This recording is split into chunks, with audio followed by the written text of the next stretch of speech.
ఇది రాయటానికి బ్యాక్గ్రౌండ్ ఏంటంటే, దావీదు రాజు అయిన తర్వాత, ఆయన సింహాసనాసీనుడైన తర్వాత, ఆయన రాజ్యంలో ఉన్న న్యాయాధిపతులు కొందరు, అధికారులు కొందరు, వారు ఆయనకి, రాజునకు, తర్వాత దేవునికి వ్యతిరేకంగా మాట్లాడిన మాటలు, నిందలు, తిరస్కారాలు కొన్ని తెలిసినప్పుడు, వినబడినప్పుడు రాజులకు, దావీదు రాజులకు వినబడినప్పుడు రాజు చాలా బాధపడి, దుఃఖపడి, వాళ్ళు పెట్టిన ఆ నిందల్ని బట్టి దుఃఖపడి రాసిన కీర్తన ఇది. ఎందుకంటే వీరెవరో అన్యులు కాదు, ఆయన రాజ్యంలో అధికారులుగా ఉన్నవాళ్ళే, ఆయన దగ్గర న్యాయాధిపతులుగా ఉన్నవాళ్ళే, మందిరానికి వస్తున్న వాళ్ళే, మందిరానికి వచ్చి దేవుణ్ణి ఆరాధిస్తున్న వాళ్ళే. కానీ అయినా వాళ్ళు వాళ్ళ మనస్తత్వాన్ని మార్చుకోకుండా దేవునికి, రాజుకు వ్యతిరేకంగా కొన్ని అబద్ధాలు, అసత్యాలు ప్రచారం చేస్తూ వాళ్ళ మీద, రాజు మీద నిందలు వేసినప్పుడు దావీదు రాజు బాధపడి ఈ కీర్తన రాశాడట. అయితే ఈ కీర్తనని మనము ఎప్పట్లాగే డివిజన్ చేసుకుందాం. 3 భాగాలుగా విభజన చేసుకొని చదువుకుందాము. 3 భాగాలుగా విభజన చేసుకున్నప్పుడు మొదటి వచనం మొదటి భాగం, మొదటి వచనాన్ని మొదటి భాగంగా చేసుకుంటే, అందులో నన్ను నిర్దోషిగా తీర్చు ప్రభువా అని దావీదు అడుగుతున్నాడు. యెహోవా, నేను యథార్థవంతుడై ప్రవర్తించున్నాను, నాకు తీర్పు తీర్చు, నన్ను నిర్దోషిగా తీర్చు అని అడుగుతున్నాడు. తర్వాత 2 నుంచి 8వ వచనం వరకు నన్ను పరిశీలించు, పరీక్షించు, పరిశోధించు అని అడుగుతున్నాడు. దేవుడికి దావీదు 3 రకాలుగా ప్రార్థన విన్నపాలు చేసుకుంటున్నాడు ఈ కీర్తన మొత్తంలో. దావీదు ఆయన మీద కొంతమంది, ఆయనతో ఉన్న వాళ్ళే, ఆయన రాజ్యంలో ఉన్న వాళ్ళే, మందిరానికి వచ్చేవాళ్ళే ఆయన మీద పెట్టిన నిందలకి, అసత్యాలు ప్రచారం చేస్తుంటే బాధపడి, దుఃఖపడి దేవుని సన్నిధికి వచ్చి 3 రకాలుగా ప్రార్థన విన్నపాలు చేస్తున్నాడు. మొదటిదేమో మొదటి వచనం నన్ను నిర్దోషిగా తీర్చు అని అడుగుతున్నాడు. రెండవదేమో 2 నుంచి 8వ వచనం వరకు నన్ను పరిశీలించు, పరీక్షించు, పరిశోధించు అని అడుగుతున్నాడు. 3వ భాగమేమో 9 నుంచి 12వ వచనాల వరకు నన్ను విమోచించు, వీటన్నిటి నుంచి నన్ను విడుదల చెయ్యి అని అడుగుతున్నాడు. యాక్చువల్గా ఈ రోజుల్లోనే కాదు, ఈ రోజుల్లో కూడా మందిరానికి వస్తూనే ఉంటారు చాలామంది. చేసేయన్నీ దేవుడికి అనుగుణంగా, దేవుని చిత్తానుసారంగా చేయరు, కానీ చేసేయన్నీ చేస్తూనే ఉంటారు. వాళ్ళ మనస్తత్వాన్ని మార్చుకోలేరు. అయితే ఇట్లాంటి పరిస్థితి అంత దినాలలో ఉన్న పరిస్థితి కాదు, కానీ ఆ రోజుల్లో దావీదు పరిస్థితుల్లో, దావీదు రోజుల్లోనే ఉందంట. దావీదుకేమో మందిరం అంటే చాలా మక్కువ, ప్రాణం. ఈ 26వ కీర్తన, 27వ కీర్తన, 28వ కీర్తనలో చదివితే ఆయనకి మందిరం అంటే, యెహోవా మందిరం అంటే ఎంత ఇష్టమో అనేది వాక్యాలు ఉంటాయి. అయితే ఆయనకి మందిరం అంటే అంత ప్రాణం. ఆయన రాజ్యాన్ని చేస్తూ చాలా ఎన్నెన్నో, రాజ్యాన్ని ఏలేటప్పుడు రాజుకి ఎన్నెన్నో ఉంటాయి, కష్టాలు, శ్రమలు, ఎన్నెన్నో టెన్షన్స్ ఉంటాయి. వాటన్నిటిని మర్చిపోదామని ఆలయానికి, ఆయనకి ప్రాణమైన మందిరానికి వస్తే, ఆ మందిరంలో వచ్చి ఆ మందిరంలో దేవుణ్ణి ఆరాధించే ఆ భక్తులే భక్తిహీనులైపోయి దావీదు మీద నిందలు, రాజునకు, దేవుడికి వ్యతిరేకంగా మాట్లాడుతున్నారంటే, రాజునకు కూడా వ్యతిరేకంగా మాట్లాడుతున్న ఆ అబద్ధాలకి, అసత్యాలకి, నిందలకి దుఃఖపడుతూ ఈయన రాశాడు. రాస్తున్నప్పుడు ఏమని రాస్తున్నాడంటే, యెహోవా, నేను యథార్థవంతుడే కదా, నేను ఎంత యథార్థవంతుడో నీకు తెలుసు కదా దేవా, నా మీద వీళ్ళు ఈ నిందలేస్తున్నారు, ఈ నిందలన్నిటి నుంచి నన్ను తప్పించు, నేను నిన్నే నమ్ముకున్నాను, ఏం సందేహంలో కూడా నిన్నే నమ్ముకున్నానని దేవుడి దగ్గర అడుగుతున్నాను. దావీదు యథార్థవంతుడు అని చెప్పేసి దేవుడే సర్టిఫికెట్ ఇస్తాడు.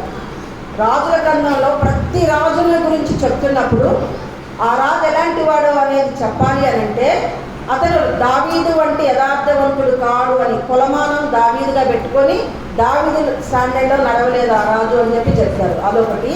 ఆ తర్వాత సాక్షాత్తు దేవుడే తన దావీదు కుమారుడైన సొలొమోనుతో చెప్తాడు, అతను నా దృష్టికి యథార్థంగా నడిచాడని. 1వ రాజులు 9:4వ వచనంలో ఉంటుంది. దేవుడే ఇస్తాడు సర్టిఫికెట్, దావీదు నా దృష్టికి యథార్థంగా ఉంటాడు. నీ తండ్రి అయిన దావీదు నడిచినట్లు నడుచుకోను అంటే, నీ తండ్రి అయిన దావీదు ఎలా యథార్థంగా నడుచుకున్నాడో నువ్వు కూడా యథార్థంగా నడుచుకోని దేవుడు చెప్తున్నాడు. అంటే దావీదుకు దేవుడు సర్టిఫికెట్ ఇస్తున్నాడు, దావీదు యథార్థంగా ఉన్నాడు. యథార్థత అంటే ఏంటి అంటే, యథార్థత అంటే దావీదు ఏమైనా పాపం చేయలేదా? దావీదు చేసిన పాపాలు మనం కూడా చేస్తుంటాం. కానీ బహుగా ఆయన 10 పైసల పాపం చేస్తే 1,00,000 రూపాయలు 10 లక్షల వంతు పశ్చాత్తాపడ్డాడంట. ఆయన యథార్థవంతుడు, దేవుని దగ్గర తన పాపాన్ని కప్పుకోకుండా ఒప్పుకున్నాడు, అందుకు అంగీకరించబడ్డాడు. అయితే యథార్థత అంటే ఏంటంటే పూర్తిగా దేవుని మీదే ఆధారపడటం, ఇంకొక దాని మీద దృష్టి నిలపకుండా పెట్టకుండా ఉండటం. యథార్థత అంటే ఏంటంటే ఇంకా ఏ అధికారి మీద వాళ్ళకి ఇంకొకరు ఆదరిస్తారనే కుటుంబ సభ్యులు ఎవరి మీద ఆధారపడకూడదు. అందరూ కావాలి, వాళ్ళు ధృవీకరించకూడదు. కానీ కంప్లీట్గా దేవుని మీద ఆధారపడటాన్ని యథార్థత అంటారు. అలా యథార్థంగా ఆధారపడ్డాడు కాబట్టి దావీదు ధైర్యంగా, దేవాన్ని ఎంత యథార్థంగా ప్రవర్తించాలి నీకు తెలుసు కదా, అయినా వీళ్ళు నా మీద నిందలేస్తున్నారు, వీళ్ళు దేవుని ఆలయానికి వచ్చి ఆరాధించే వాళ్ళే, నా రాజ్యంలో ఉన్న వాళ్ళు అయినా చేస్తున్నారని చెప్పి ఆయనకి ఎక్కడ బాధ అంటే బయట ఉన్నవాళ్ళు కాదు. ఇప్పుడు చర్చిలోకి వచ్చి ఎవరైనా సహోదరులు మన మీద ఏమైనా నిందలేసి అబద్ధాలు అసత్యాలు ప్రచారం చేస్తే మనకు చాలా బాధ అనిపిస్తుంది. అరే దేవుని నమ్ముకున్న బిడ్డలు ఎలాగేస్తే వాక్యం చదువుతారు, ఇలా మాట్లాడతారని బాధపడతాం కదా. అలాగే దావీదు బాధపడుతున్నాడు. వీళ్ళు ఆలయానికి వస్తారు, దేవుణ్ణి ఆరాధిస్తారు, అయినా ఇలా చేస్తున్నారేంటి అని బాధపడుతూ, నేను ఎంత యథార్థవుతున్నా నీకు తెలుసు కదా దేవా, నాకు నువ్వు న్యాయం చెయ్యు, నాకు తీర్పు తీర్చు అని అడుగుతున్నాడు. అలాగే దానియేలు కూడా అడిగాడు, నా యథార్థతను బట్టి నా ప్రార్థన విను, నాకు న్యాయం చేయను అంటే. ఆయన దానియేలు సింహాల గోడలో వేసినప్పుడు రాజు వచ్చి అడిగితే నీ దేవుడు నేను రక్షించనా అంటే, దేవుడు తన దూతను పంపి నా యథార్థతను బట్టి రక్షించాడని హిజ్కియా చెప్తాడు. తర్వాత దానియేలు చెప్తాడు. ఆ తర్వాత హిజ్కియా రాజు కూడా 15 సంవత్సరాలు ఆయుష్ పొడిగించేటప్పుడు ప్రార్థన చేసినప్పుడు నా యథార్థతను బట్టి నేను ఎలా నన్ను కనికరించదేవా అని చెప్పి అడుగుతాడు. అలా మనం కూడా దేవుని సన్నిధిలో యథార్థంగా బ్రతికితే కనుక దేవుని ధైర్యంగా అడగటానికి మనకు ధైర్యం వస్తుంది. దేవా నేను ఎంత యథార్థంగా ఉన్నానో, ఎంత మంచిగా ఉన్నానో, అయినా సరే వీళ్ళు నా మీద నిద్ర పెడుతున్నారు. కుటుంబ సభ్యులే కానీ, బయట వాళ్ళే కానీ, సంఘంలో ఉన్న సభ్యులే కానీ నా మీద ఈ నిందలు పెడుతున్నారు, నా మీద ఈ అసత్యాలు ప్రచారం చేస్తున్నారు.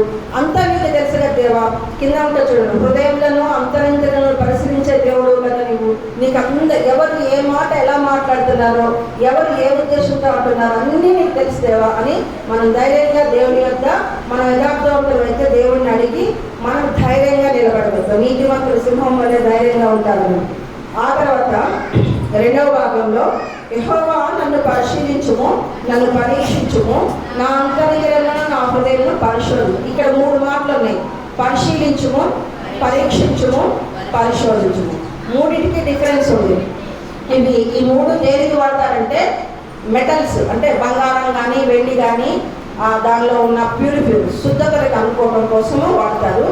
బంగారాన్ని ఇట్లా కంసాలతో చేతితో పట్టుకొని ఇలా చూసి గుర్తుపెట్టేసేస్తే అది పరిశీలించటం. ఇలా చూసి పరిశీలించి అది బంగారమా కాదా అని చెప్తే అది పరిశీలించటం. అలా కాకుండా ఒక గీటురాయి తీసుకొని దాని మీద గీర్చి చూస్తాడు, అది పరీక్షించటం. అలా కాకుండా ఆ బంగారంలో ఎంత శుద్ధత ఉంది, ఎంత ప్యూరిఫికేషన్ ఉంది తెలుసుకోవాలంటే దాన్ని అగ్నిలో వేస్తారు. అగ్నిలో వేసి కాల్చితే దానిలో ఉన్న మస్టు అంతా పోతుంది, వెండికైనా బంగారానికైనా. దేవుడు కూడా అలా మనల్ని ఫస్ట్ ఏం చేస్తాడు, పరిశీలిస్తాడు. నా బిడ్డ ఎలా ప్రవర్తిస్తుంది, ఆ బిడ్డ హృదయంలో. దేవుడికి ఎవరి గురించి ఎవరికి సాక్ష్యం చెప్పాల్సిన అవసరం లేదు, దేవుడికి అన్నీ తెలుసు. మన తలంపు, ఇప్పుడు పాడిన పాటలో మన తలంపు మనలో పుట్టక ముంపే, మన నడక పడక ఎవ్రీథింగ్ తెలుసు. ఆయన ఇట్లా పరిశీలించి చూస్తాడు ఒక్కోసారి. అది చాలదన్నట్టుగా చేతిలో పెట్టుకొని ఒక గీటురాయికి, ఇప్పుడు దావీదుని రాజులందరినీ ఎలాగా దావీదుతో పోల్చి ఒక గీటురాయిగా దావీదుని పెట్టుకొని పోల్చి దావీదు వల్ల యథార్థవంతుడు కాలేదు అని చెప్పినట్టుగా, అలాగా మనల్ని కూడా ఒక గీటురాయితో గీసి చూస్తాడు. ఇంకా మనలో మార్పు రాకపోతే శ్రమల ద్వారా కూడా శ్రమల వంటి అగ్నిలో వేసి శుద్ధ సువర్ణంగా బయటకు తీసుకొస్తాడు. అలాగా దేవుడు మనల్ని రకరకాలుగా పరిశీలిస్తూ ఉంటాడు. ఈ 12 వచనాలలో 4 వచనాలు కూడా దుష్టుల గురించి చెప్పబడింది. దేవుని సంఘంలో నీతిమంతులే కాదు, దుష్టులు కూడా, భక్తిహీనులు కూడా, ఉంటారు. దుష్టుల సంఘము అని వాడబడింది చూడండి అక్కడ. దుష్టుల సంఘము నాకు అసహ్యము. అంటే దేవుని సంఘంలోకి వస్తారు, భక్తి ఉండదు వాళ్ళలో. భక్తిహీనత అంటే ఏంటి? భక్తి ఉంది కానీ సరిపడినంత లేదు. రక్తహీనత అంటే రక్తం సరిపడినంత లేదు, రక్తం లేదని కావాలి. వారికి కొంచెం భక్తి ఉంటుంది కానీ ఉండవలసినంత లేదు, భక్తిహీనత ఉంది. తర్వాత దుష్టుల సంఘము, దేవుని సంఘంలో దుష్టుల సమాజం కూడా ఉంటుందంట, నీతిమంతుల సమాజం కూడా ఉంటుంది.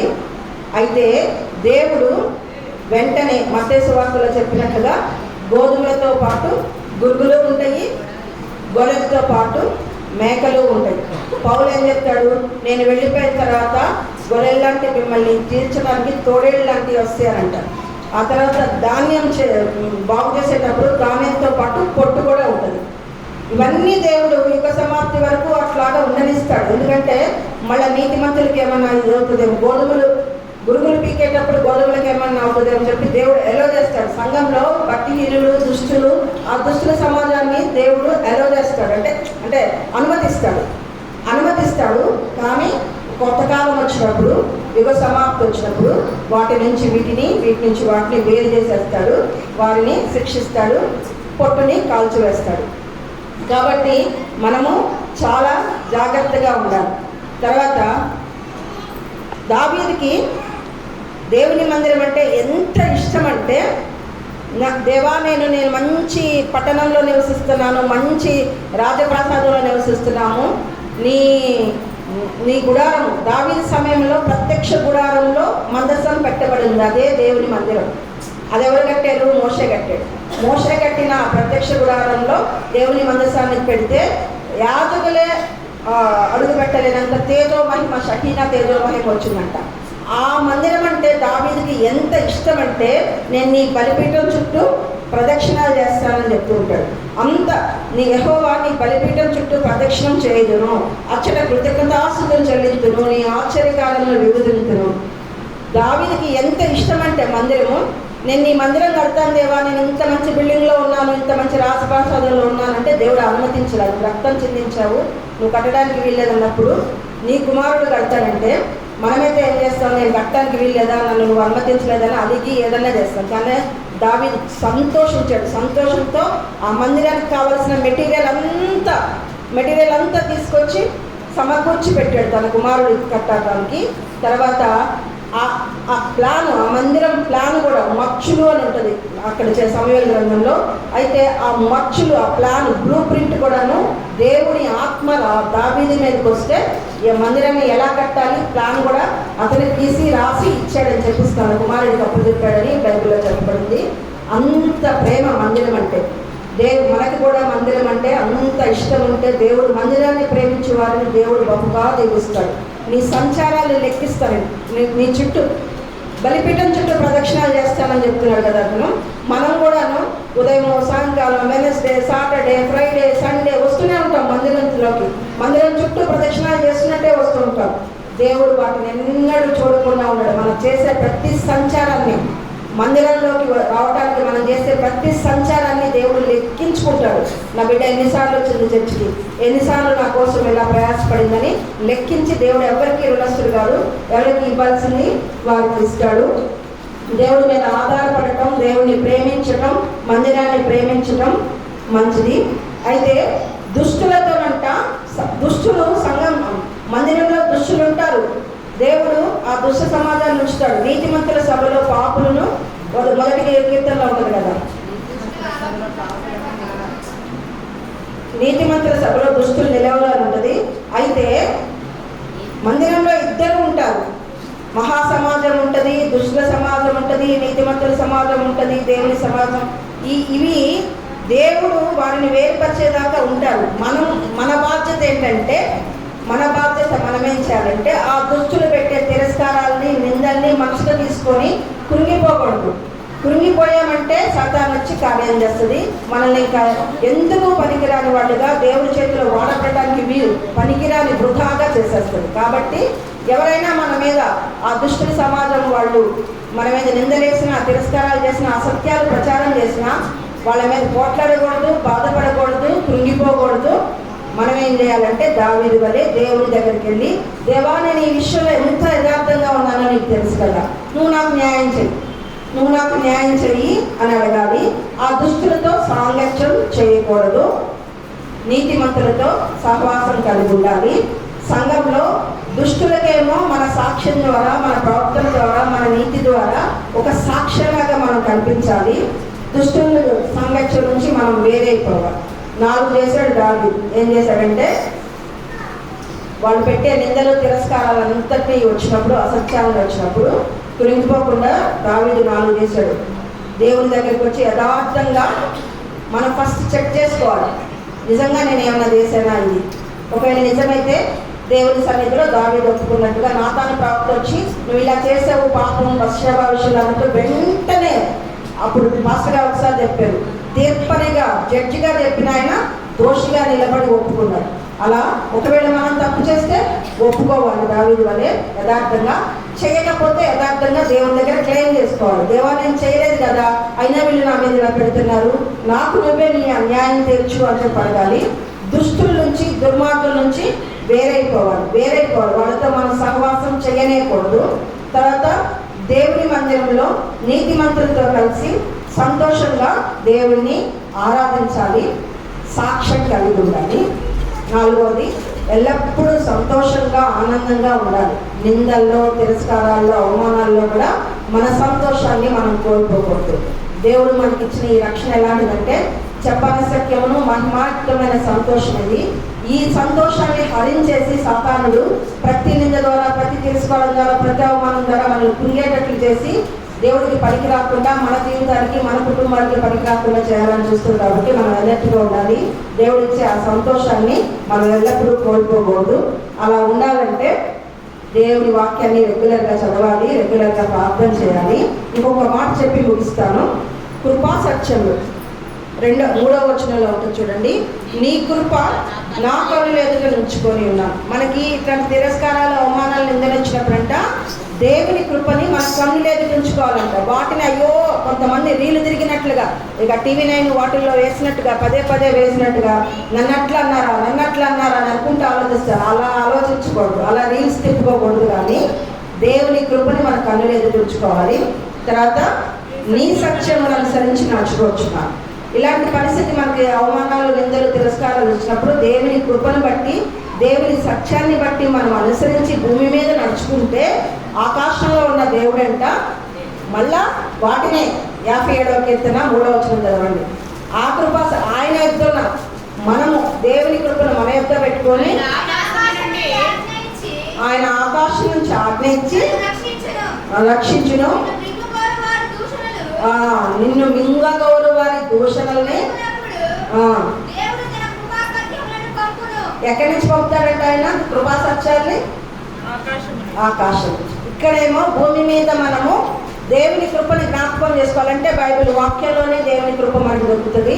దేవుని కృపను మన కన్నుల ఎదుట ఉంచుకొని ఆయన సత్యాన్ని బట్టి యథార్థంగా దావీదు నడిచినట్టుగా యథార్థంగా మనం నడిస్తే భూమి మీద ఆయన ఆకాశంలో నుంచి అంట మన మీద దూషణలు పలికే వారి మీదుగా, మనల్ని మింగగోరే వారి మీదకి ఆయన కృపా సత్యాన్ని పంపించి రక్షిస్తాడంట, వారి నుంచి విడిపిస్తాడంట. కాబట్టి ఎల్లప్పుడూ దేవుని మీద ఆధారపడండి. దావీదు చేసిన 4 పనులు చేయండి. యథార్థంగా మనల్ని మనము సరి చేసుకోవాలి. ఏమైనా తప్పు ఉంటే సరి చేసుకోవాలి. దేవుని సన్నిధికి నాకు న్యాయం చేయదేవా, నేను నిర్దోషం నీకు తెలుసు కదా అని దేవుణ్ణి అడగాలి. దేవుని సన్నిధిలోనే అడగండి, ఎవరి దగ్గర అడగద్దు. ఏ మనిషి దగ్గర ఎవరు మనకు సరిపోడు, ఆదరించలేదు. అది విన్నట్టు వింటారు, ఇంకా 10 మందికి ప్రచారం చేస్తారు. మీకు కష్టం కలిగినప్పుడు దేవుని సన్నిధిలో ఏడవండి. దావీదు మొరపెట్టుకున్నట్టుగా మీ హృదయాన్ని దేవుని సన్నిధిలో కుమ్మరించుకోండి. తర్వాత అలా ప్రచారం చేసి ఆ దుర్మార్గుల నుంచి, ఆ దుష్ట సంఘం నుంచి వేరైపోండి. అంటే వేరైపోవాలని వాక్యం చెప్తుంది. దేవుని మందిరంలో నీతిమంతులతో కలిసి సంతోషంగా దేవుని ఆరాధించాలి. మన సాక్ష్యం మనం కోల్పోకూడదు. ఎల్లప్పుడూ దేవుడిచ్చిన రక్షణానందాన్ని, సంతోషాన్ని అనుభవిస్తూ ఆనందంగా ఉండాలి. దేవుడు అలాగా మనల్ని ఆశీర్వదించుగాక. ఆమేన్.